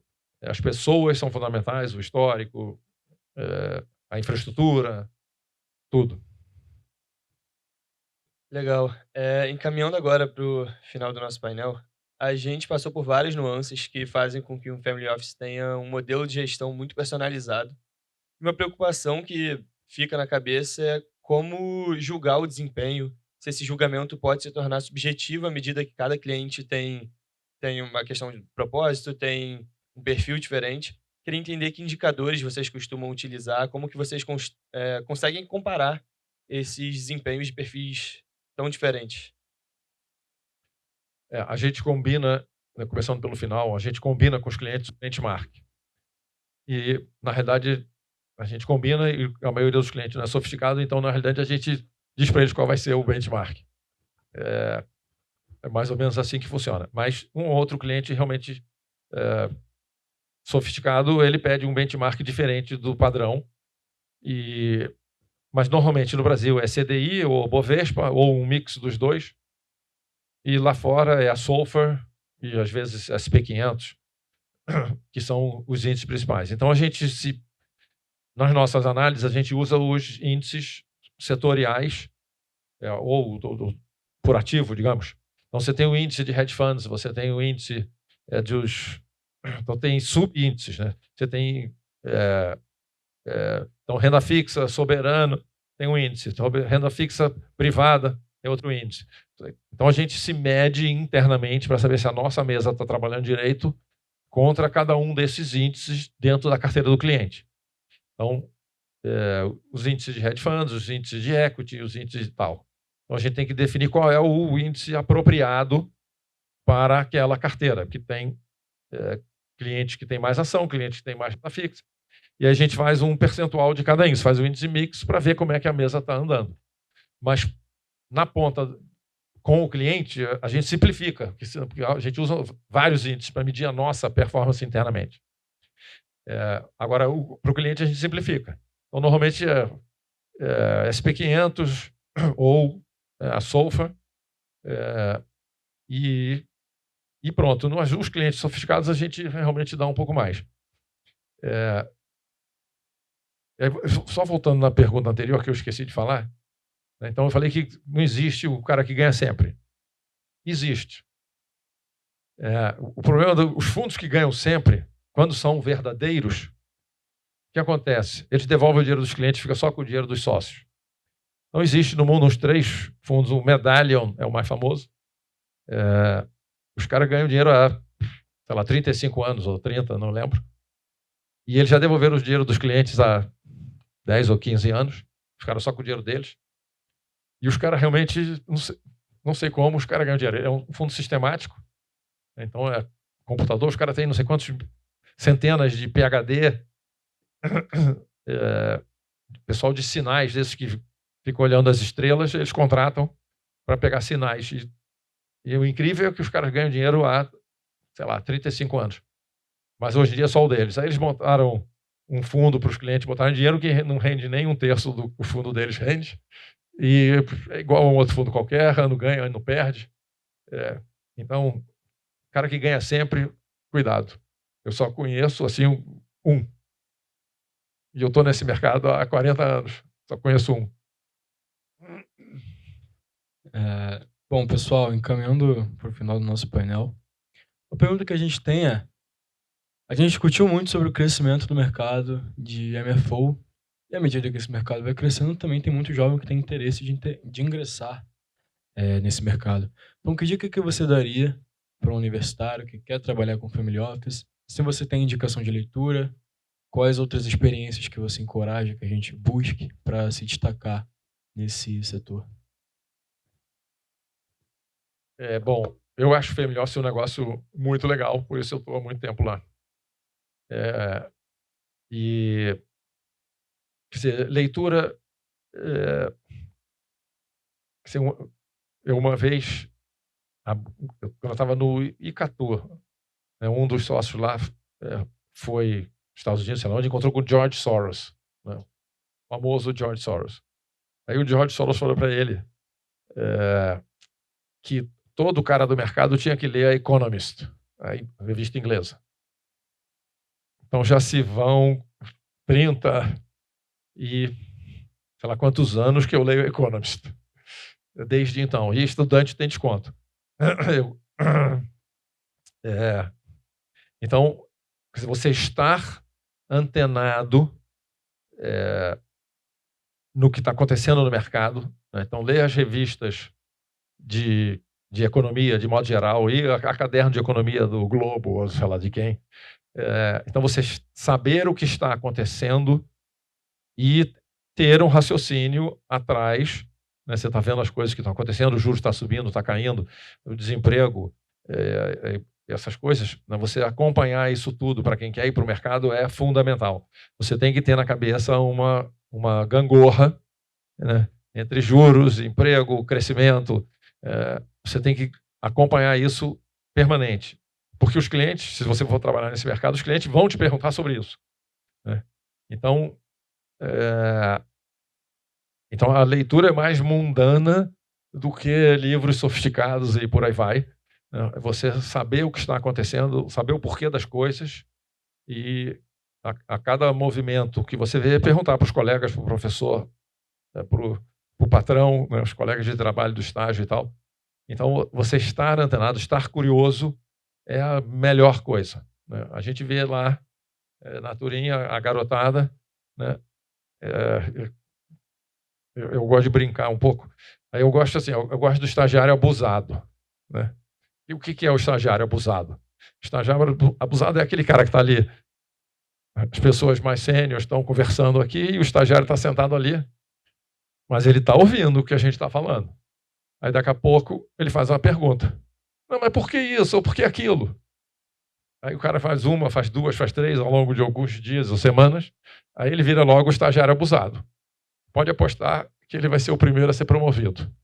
Então, o cara que está prestando atenção no que os caras mais sêniores estão falando e tentando buscar uma relação do porquê, e aí ele entra aí e pergunta, mas por que isso? Tem outra frase que eu gosto, o mundo é dos caras de pau. Então, o sujeito tem que ser cara de pau. Não tenha vergonha de perguntar. Não sabe? Pergunta. Não tenta adivinhar. Então, a gente adora estagiário abusado. Cara que interrompe a gente para fazer pergunta. Está falando um negócio sério, o cara interrompe. A gente responde.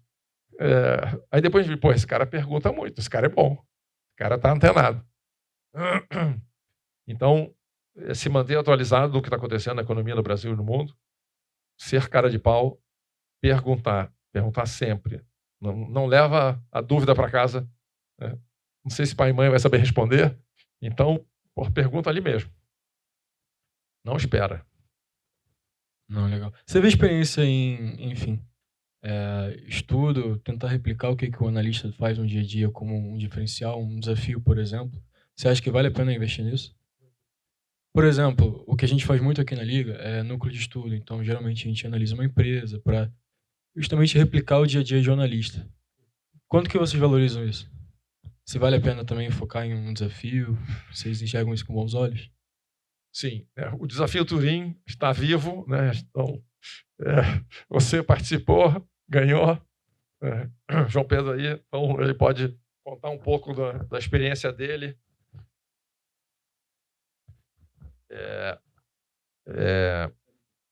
Então, quem quiser se inscrever para participar do Desafio Turim, ganho uma graninha, ganho os almoços, ganho as visitas com os fundos.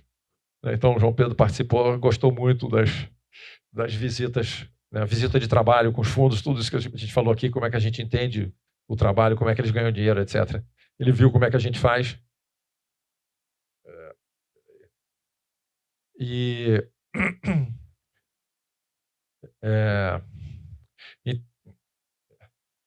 o que era mesmo? Sim. Então, vamos lá. Então, isso é bom e é ruim. Vamos lá. Nem todo mundo vai terminar na gestão. Então, até quando a gente entrevista, e a Rafaela está aqui para não me deixar mentir, uma das coisas que a gente comenta é o que o cara falou na entrevista, né? Então, ela trabalha com a gente no RH. E aí tem gente que chega lá e diz, não, eu quero ir para a gestão, eu quero ir para a gestão. Parece anúncio de chocolate. Né? Muita gente chega lá e diz, eu quero ir para a gestão e tal. A empresa tem 150 pessoas, tem, sei lá, 18 na gestão. Então, sei lá, 12%, 15% vai terminar em gestão. O resto, não. Então, o sujeito tem um perfil, vamos chamar assim, de redondo, que ele conhece tudo, e, eventualmente, o cara pode acabar indo para a gestão. Mas o que eu acho é o seguinte, eu adoro análise de empresa, mas não faço. Eu fiz na faculdade e fiz um pouco no início da Turim, quando era pequenininha. Depois nunca mais fiz. E fiz nos bancos também. Mas é muito divertido, mas não necessariamente dá dinheiro. Então, tem dinheiro em um monte de lugares, não é só em análise. Vou contar a historinha. A Ana Carolina, que é a nossa co-CEO hoje, ela foi contratada na gestão da Turim. E aí ficou lá 6 meses, 1 ano, eu era estagiário. E aí lá pelas tantas o pessoal falou, ela não dá para gestão, não. Aí me falaram, aí eu cuidava do resto. Aí falou, conversa com ela lá, vê se ela quer ir para a parte operacional. Aí eu chamei ela para conversar, falei, o negócio é o seguinte, na mesa você não vai continuar. Eu tenho lugar para você aqui no back-office. Na época era informações gerenciais. Controle de carteiras, cobrança e não sei o que mais. Aí, na salinha, ela falou, acho que não. Não sei. Não. Posso pensar? Eu falei, tá bom, pensa. Aí passaram, muita gente boa ela, tanto é que hoje ela é nossa CEO. Aí dei 2 dias para fim de semana, sei lá, para ela pensar. Aí na segunda-feira ela falou, tá bom, dá para mim. Vou da mesa para o back-office. E hoje é a CEO. Ela foi COO, agora é CEO. Então tem dinheiro em todo lugar. O charme, né, o chocolate do mercado financeiro é a análise de empresa. Né? É aquilo ali que é o charmoso. Ou seja, você nas festas, no happy hour, você conta que você estava analisando a empresa que está bombando, que está mal, isso e aquilo. É muito divertido falar sobre isso. Não necessariamente vai dar dinheiro. Então, tem dinheiro em todos os lugares.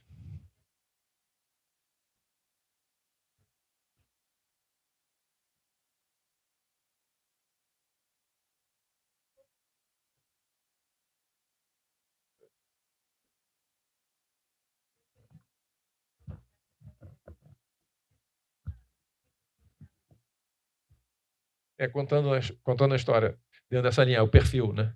Então, eu estava no Pactual, né, foi o primeiro banco que eu trabalhei, e aí eu fiz uma análise, na época, para o André Jakurski, da JGP, hoje. Né? Aí o negócio ficou bem feito. Aí apresentei para ele, aí ele olhou para mim assim, quer tradar agora? Era a dívida externa brasileira. Aí eu gelei. Honestamente, eu gelei ali. Porra, ele olhando para mim, agora você quer tradear o que você analisou? Aí eu falei, não. Eu gelei ali, como é que eu ia tradear aquele negócio? Não ia conseguir. Não era o meu perfil. Porra, comprar de manhã, vender de tarde, tá louco. Não conseguia fazer um negócio desse. Aí eu falei, não, prefiro continuar onde eu tô. Mas ele, na época, não tinha quem analisasse, aí sobrou para mim. Aí naquele dia eu vi, porra, eu não sou um trader. Porra, eu gelei na hora. Então você tem que saber para que você nasceu, né? Então eu nunca fiquei com a responsabilidade de investimento. Nunca quis. Queria as outras coisas. Não, dá o resto para mim que eu tomo conta. É comigo mesmo. Então, saber quem você é fundamental. Bom, pessoal, para quem está vindo pela primeira vez em algum painel nosso, a gente chegou no final, a gente costuma abrir para perguntas do público. Se alguém quiser fazer alguma pergunta para o Eduardo.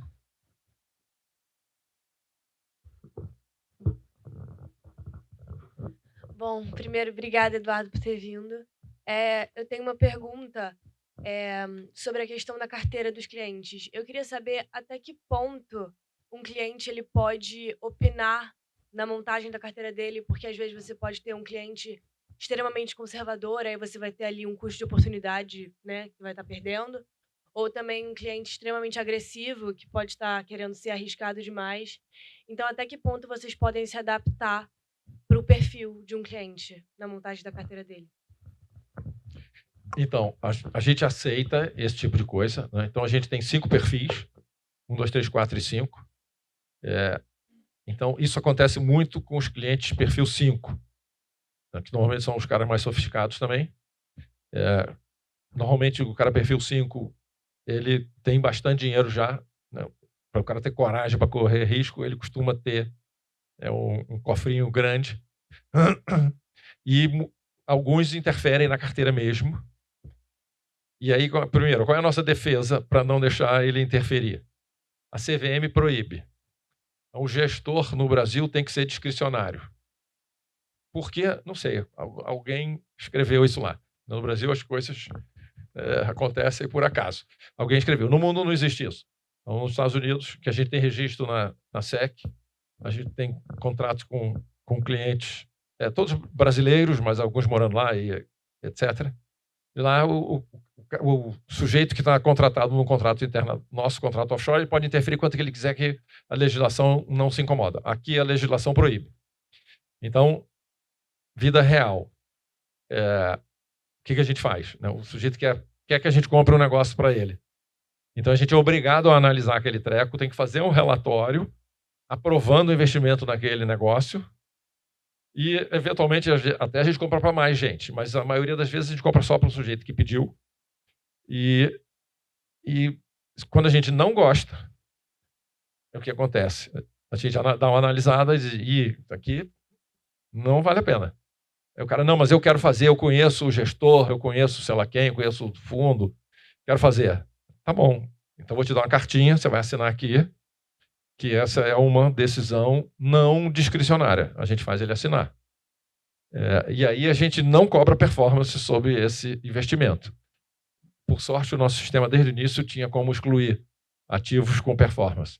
Então, o cara assina a cartinha e a gente vai lá e tica no nosso sistema que sobre aquele ativo, se ganhar dinheiro, a gente não ganha nada.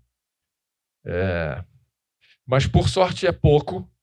Quer dizer, no universo de clientes, é uma chateação, porque tem muitos pedidos, né? A gente tem mais de 100 famílias, então, sei lá, tem 20 clientes que gostam de interferir, e o cara interfere 2, 3 vezes por ano, então, caramba, se for bem, toda semana tem um pedido de um cara querendo um treco que a gente normalmente não compraria e que a gente é obrigado a analisar. Mas a gente analisa, dá opinião e aí decide, é com ou sem cartinha. Então, é assim que funciona. Oi, tudo bem? Eu queria saber sobre o monitoramento do portfólio dos clientes. Então, por exemplo, você já montou, já deu os fundos que você acha melhor, E aí, como você faz para dar uma eventual mudança se tiver algum fundo que você achar ruim? Como é que funciona essa análise depois de já ter montado? Então, a gente tem o departamento de risco, né, que tenta mensurar risco, né, porque na crise a correlação de tudo é 1. Então, a gente mede risco em momentos não de crise. Então, periodicamente, a gente vai visita os fundos, usando o fundo como exemplo. A gente visita o fundo e tal, chega à conclusão, e esse gestor está sem ideias, esse cara não vai mais ganhar dinheiro, vamos reduzir. Então, a mesa manda um e-mail, incluindo o comercial, né, toda a mesa e o comercial, dizendo, ao fundo tal, nós vamos reduzir metade, ou o que seja. E aí os comerciais vão conversar com os clientes que se interessam em ouvir. Tem cliente que é totalmente discricionário, o sujeito só faz reunião uma vez por semestre. E tem cliente que todo mês quer reunião, e tem cliente que liga no meio do mês para saber como é que estão as coisas. Tem de tudo. Então, quando a gente toma uma decisão institucional de reduzir um ativo, aumentar um ativo, então a gente divulga isso internamente para o comercial e na mesa. E aí essa informação se dissemina pelos comerciais com os clientes e pelas carteiras, os portfolio managers. Né? Você tem os caras, né, tem 3 portfolio managers dedicados a isso, ele tem a lista de clientes dele, e aí ele vai olhar todas as carteiras, de acordo com o perfil do cliente. A gente vai sair de um produto que está consumindo determinada quantidade de risco, e ele vai alocar em outros produtos, fundos ou papéis, com o mesmo risco equivalente. De vez em quando, tem uma mudança mais drástica, é quando a gente vê uma mudança estrutural. Né? Então, usando o Brasil como exemplo, antes da eleição, Bolsonaro, quando parecia que Paulo Guedes ia ser o ministro, etc., a gente aumentou o risco Brasil institucional. Então, os nossos perfis 1, 2, 3, 4 e 5, a gente aumentou a quantidade de ações em todos os perfis, aumentou um pouco. No perfil 5 maior, aumentou mais. Então, a gente teve durante um período, até a gente descobrir que o cara não tinha cérebro, em que a gente teve uma parcela de ações de risco Brasil maior do que a gente tinha antes. Então, aí, de novo, a gente divulga isso, os comerciais conversam com os clientes, olha, vamos aumentar risco Brasil, a gente acha que a linha econômica vai ser pró-mercado, etc. e tal. Então, nós estamos mudando as nossas classes. Então, se o perfil 5 tinha 20% em ações no Brasil, vai passar para 25%. O perfil 4 tinha 15%, sei lá, vai passar para 17,5%, 18%. Então, a gente fala com todos os clientes e vai fazendo. E um cliente diz, não, eu não quero não. Então, aí o comercial avisa o portfolio manager, não, esse cara não quer aumentar. Deixa do jeito que está. Mas a gente faz esse movimento linear, digamos, para muitas coisas, para coisas estruturais. Então, os Estados Unidos agora, né? Estados Unidos era o mercado sem risco. Já não é mais. Continua subindo, as ações de tecnologia continuam bombando. O Trump está enfronhado com elas lá. O Trump. Então, a gente faz mudanças estruturais. Então, nesse momento, a gente deu uma reduzida no risco dos Estados Unidos. O tal do risk-free já não existe mais. Agora, o risk-free tem risk. E assim vai. Então, aí a gente muda e conversa com todo mundo e ajusta as carteiras lentamente de todo mundo. Então, mas é sempre avisando os clientes, principalmente os que querem ser avisados.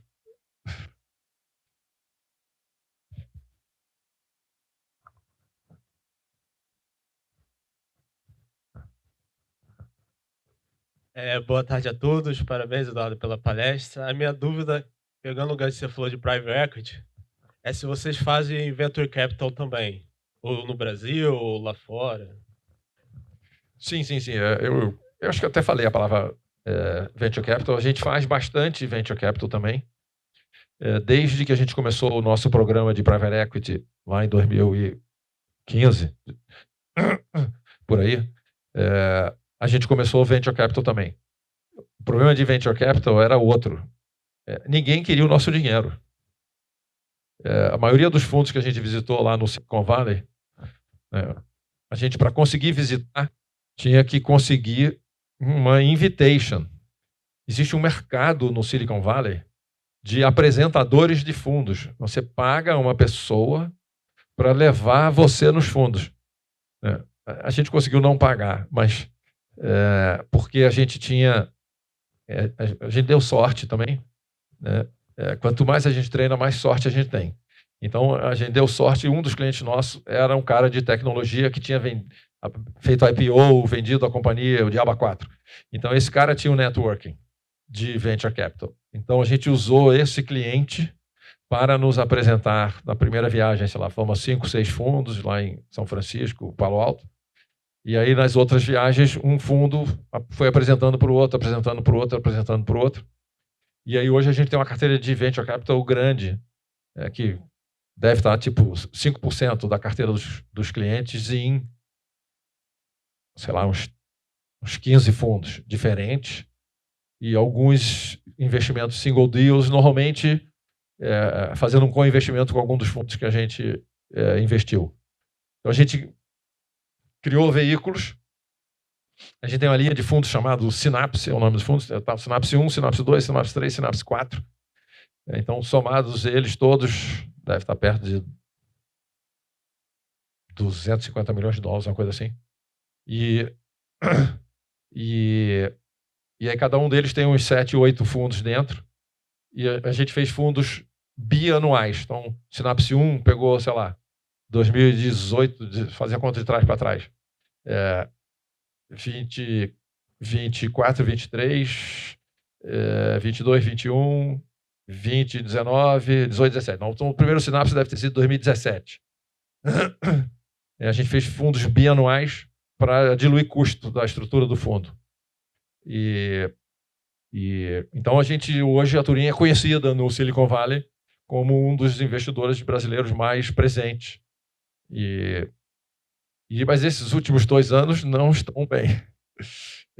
Estão distribuindo muito pouco, mas agora com AI, esse ano agora, segundo, de maio para cá, começou a ter a bolsa subindo e tal, começou a ter liquidez, começaram a vender fundos e começou a ter distribuições. Então, é um mercado mais difícil, o Venture Capital. Ninguém quer o seu dinheiro e o mercado mudou. As empresas de tecnologia elas estão cada vez mais permanecendo fechadas, crescendo loucamente, e só abre o capital quando elas já estão gigantes, que há 5 anos atrás não era assim. Então, a empresa ali, quando ela estava valendo 1 bi, 2 bi, 3 bi, o cara abriu o capital. Agora, os caras estão abrindo capital a 500 bi. Mudou completamente o mercado. Então, temos uma participação importante. Pode.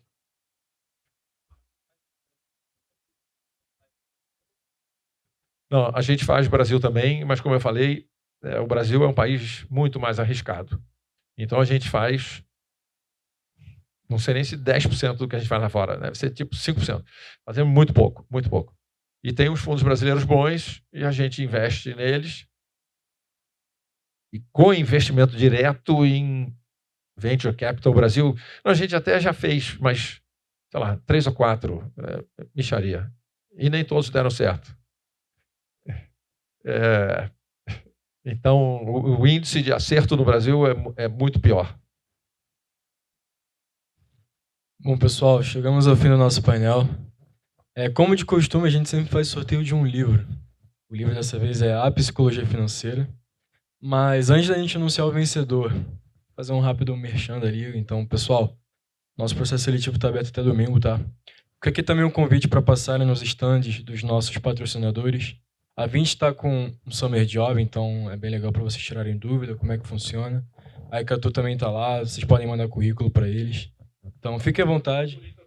Podem mandar para a Turim também, a Rafaela está logo ali. Então, pessoal, vamos para o sorteio. Escolhe o número de 1 a 34. Às vezes é mais fácil escolher outro número, né? Eu já falei 17? Não. Acho que ela. Já tem o livro.